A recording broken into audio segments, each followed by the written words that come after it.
मज़हर अब्बास साहब भी हमारे पास हैं और एक पर्सपेक्टिव मज़हर साहब से भी लेते हैं। मज़हर साहब, अभी आप ये कॉन्वर्सेशन सुन ही रहे होंगे कि फ्रीडम नेटवर्क की रिपोर्ट के मुताबिक पाकिस्तान में सहाफ़ियों के ख़िलाफ़ हमले धमकियों में 60% इजाफा हुआ है।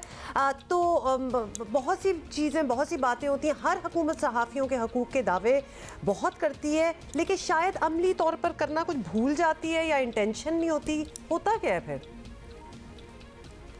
देखिए, पाकिस्तान में सहाफ़ी भी गैर महफूज है, सहाफ़त भी गैर महफूज है। और सहाफ़त जो गैर महफूज है वो सिर्फ हुकूमती पॉलिसीज़ की वजह से गैर महफूज नहीं है, वो सिर्फ रियासती इदारों की वजह से महफूज नहीं है, बल्कि हमने इदारों के अंदर भी वो जो एडिटोरियल का माहौल होता है वो ख़त्म कर दिया है।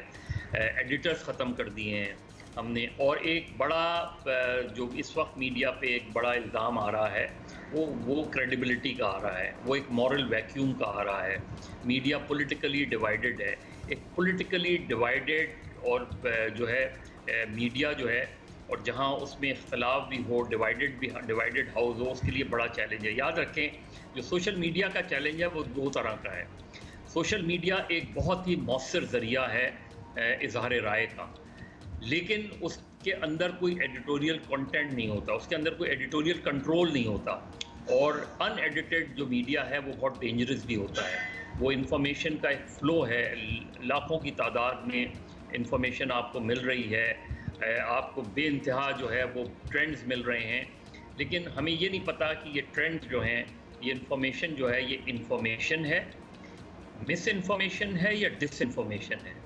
तो आज के जो मीडिया का चैलेंज है वो सिर्फ रियासती हमलों की वजह से ही नहीं है, वो सिर्फ हुकूमत की ब्लैक लॉस की वजह से नहीं है। वो चैलेंजेस हैं और बहुत बड़े चैलेंजेस हैं, लेकिन आज का चैलेंज ये है कि सहाफ़ी मारा जाता है, कत्ल किया जाता है और उसको, उसके अहले खाना को इंसाफ नहीं मिलता और किसी भी लेवल पर इंसाफ नहीं मिलता। पाकिस्तान में किसी भी सहाफ़ी के कत्ल का कातिल को सज़ा नहीं हुई, जिनको हुई वो भी बरी हो गए। तो पाकिस्तान में जो सहाफ़त को ख़तरात हैं वो बैरूनी भी हैं और अंदरूनी भी हैं।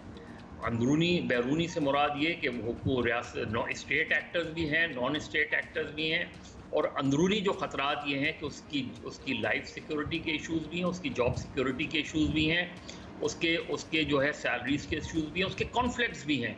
और कॉन्फ्लिक्ट में जब आप किसी सहाफ़ी को भेजते हैं, ना उसकी ट्रेनिंग होती है, ना उसकी इंश्योरेंस होती है, ना वो रेगुलर एम्प्लॉई होता है, ऐसे में जब वो मार दिया जाता है तो हम ये तहकीक नहीं करते कि अगर यहाँ एक ट्रेन जर्नलिस्ट होता तो शायद अपने आप को सेव कर सकता था। यहाँ अगर इंश्योर्ड जर्नलिस्ट होता तो उसके अहले खाना को ऑटोमेटिकली एक बड़ी इंश्योरेंस मिल जाती। इन चीज़ों की ज़रूरत है। तो ये हमले जो सहाफ़त पर हो रहे हैं, 60% हों, 50% हों, ये बढ़ते जा रहे हैं, ये ख़त्म नहीं हो रहे। किसी साल में सहाफ़ियों पर हमलों की तादाद में कमी नहीं बल्कि इजाफा ही होता जा रहा है। ये मीडिया की ऑर्गेनाइजेशन को कुछ सोचना पड़ेगा, और इनके लिए जब तक आप एक मुश्तरका और मुत्तहिद स्ट्रगल नहीं करेंगे, इन चैलेंजेस का हमें सामना करना पड़ता है। बड़ा अहम पहलू आपने मज़हर साहब उजागर किया है कि कॉन्फ्लिक्ट रिपोर्टिंग में अगर ट्रेनिंग हो जर्नलिस्ट के पास तो वो अपने आप को महफूज रख सकता है, और इंश्योरेंस जिसमें लाइफ इंश्योरेंस भी शामिल है। खुदा न खास्ता कोई हादसा होता है तो एटलीस्ट उसके बच्चे, उसके घर वाले तो दरबदर तो नहीं होंगे, फिर भी अच्छा वो सेफ तो होंगे। तो ये तो इदारों को भी सोचना वैसे तो मीडिया अंडर प्रेशर ऑलमोस्ट हर मुल्क में ही होता है, this is that kind of a job, लेकिन पाकिस्तान का एक अलग कुछ और है, कुछ अलग ही है।